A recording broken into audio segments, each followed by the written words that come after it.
So two superb Stuart Broad spells and a strong display from the English top order has put England well and truly in charge of the third and deciding Test match.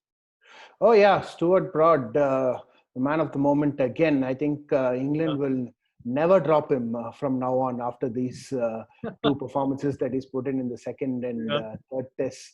I mean, what can you say? Bat, ball, everything is working like magic for him. And yeah, I mean, he's one short of 500 wickets as well.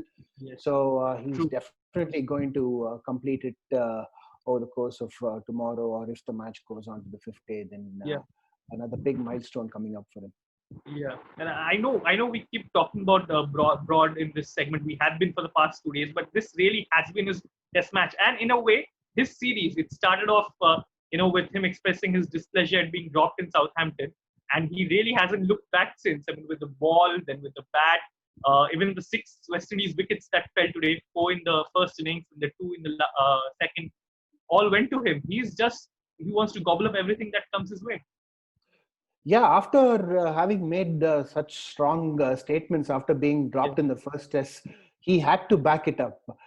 Can you imagine what would have happened if he went wicketless in the second and third tests? I mean, then people would have just written him off saying, he's just full of hot gas, just talking all the time with no action. So there was actually a lot of pressure on him after him making such strong comments and strong open criticism about being dropped. He had to back it up, and back it up he did. Bat, ball, 6 wickets, 50 match-winning performances in the second test as well. New ball, old ball. I mean, he's shown that whatever he has said in the first test, it's turned out to be true. They should have never dropped him to begin with.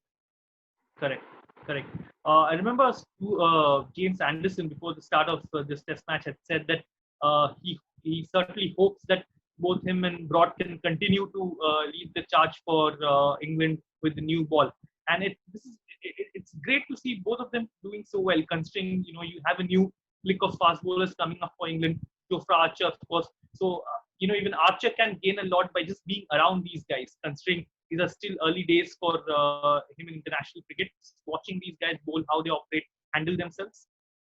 Oh, yeah, absolutely. And yeah, of course, Anderson would want Broad to be alongside him. I mean, their friendship and partnership goes back a long way because, they are like a clique on their own. They discuss things which they probably will not discuss with the batsman or wicketkeeper, and little tricks of the trade and so on. And Broad and Anderson, such a wonderfully successful partnership for so many years. So yeah, definitely a lot of information and good knowledge to pass on to younger people like Achal. Let's talk about England batting briefly. Start from Rory Burns and Dom Sibley was quite sedate. They were going at 2.5 runs and over. I would imagine the discussion at the break would have been to make West Indies bat again for sure before stumps on day 3. Do you reckon that was a bit uncharacteristic, given that England would have wanted to show a little more urgency? Yeah, definitely bit uncharacteristic because you have the series on the line and heavy rain forecast for the next 2 days. The openers Burns and Sibley going way too slow. I mean, I can understand if it's the first innings and you want to play it safe and get some big runs on the board without attacking. But in this situation, you're already 180 runs ahead. You know that West Indies are not going to chase anything more than 300, and with the limited time available, I think they should have gone a little harder. Maybe taken the same approach that they did in the second test when they batted the second innings. They opened with Stokes and Butler, and they just kept pushing the tempo. You would have thought they would have done the same thing today as well, but they didn't. Yeah, and they did that. They did that after tea, though. I mean, once Sibley was out, there was a considerable change in momentum once Joe Root walked in. Even Root scored almost a 50-over format innings that was from the test skipper. And Rory Burns fell short of his 100. That was, I think, the signal that England were going to put West Indies in. But just to play the devil's advocate here, one would imagine that England would be pleased with the performance of Rory Burns and Dom Sibley, considering, when Alistair Cook was playing, the struggle to find his opening partner was pretty real. I mean, they kept sifting through names, for a opening partner for Alistair Cook, and Cook was sort of this rock around which the England top order revolved, and he was someone who used to just spend time at the crease and grind out the opposition, and that's something we have seen from Sibley and Burns whenever they have come good. They've shown the ability to bat long. So I think moving forward, considering that there are 3 more test matches coming up against Pakistan, they'll be fairly happy with this opening combination. Fairly happy, but we need to see, give them like a longer run, maybe with the get 3 more tests against Pakistan, and then if they continue to score in those 3 matches, then you can probably say that they are long-term options. For now, it's too early to say because yes, they've looked good definitely in these 3 tests, but we've seen this before. Somebody starts off well, and then when things go wrong, then they get dropped. So too early to say. I think the next series against Pakistan would prove if they stick around or if somebody else comes in. Right. And before we wrap up for the night, comment on Jofra Archer and his selection, in the test squad. Of course, since he made his debut in 2019, he's been quite the sensation.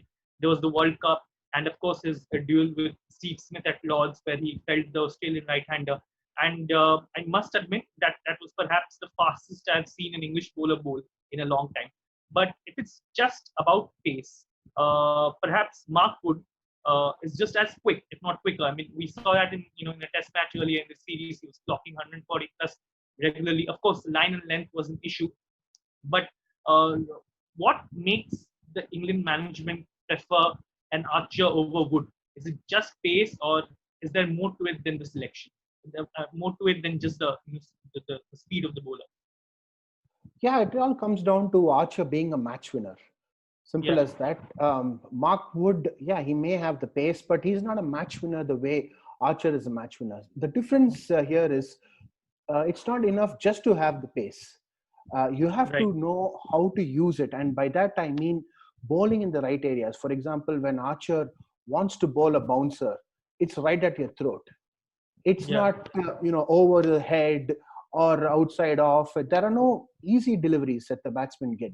Every ball that he bowls, short, full, yorker, whatever it is, they're all wicket-taking balls. There are no wasted deliveries. Everything you are wicket-taking balls, and it's consistent right there with that extra bounce, sharp pace. And also, I think it's a case where when the batsman sees him running in, when he sees Archer running in, he may not feel that he can bowl at the pace that he does. So that also takes a little while to adjust mentally for the batsman. How is this guy running in like sort of like Mohinder Amarnath and bowling at the pace of Michael Holding? It's a weird thing for the batsman to face. So for me, there's no comparison between the two. I think it's Archer all the way. And if you look at Wood in this test, in the 3rd test, he's not even playing. So it's the England management is pretty much saying that he's not even in the top 4 seamers in the country because he's not playing, and you have 4 other seamers playing instead of him. So I don't think there's any comparison at all. It is Archer all the way. Right. So I mean, Archer may be the hot property in English cricket at the moment, but we know who's hogging the limelight. Stuart Broad, just 1 wicket away from 500 test wickets, which shouldn't take long, provided the match starts on the day's play starts on a time on day 4. England just 8 wickets away. I guess it's just a matter of when rather than if England win. Yeah, how crazy would it be if the last 2 days get washed out with rain completely? Absolutely. West Indies escape with the draw, they retain the trophy. I mean, what a crazy injustice that would be to England, because they've deserved to win this series. But there's apparently a lot of rain forecast for tomorrow, and so that would be a real anticlimax if rain has the final. I've been wrong so far about the weather for 3 days. Let's see if Yeah. the prediction comes true on day 4 and day 5, if it goes in day 5, that is.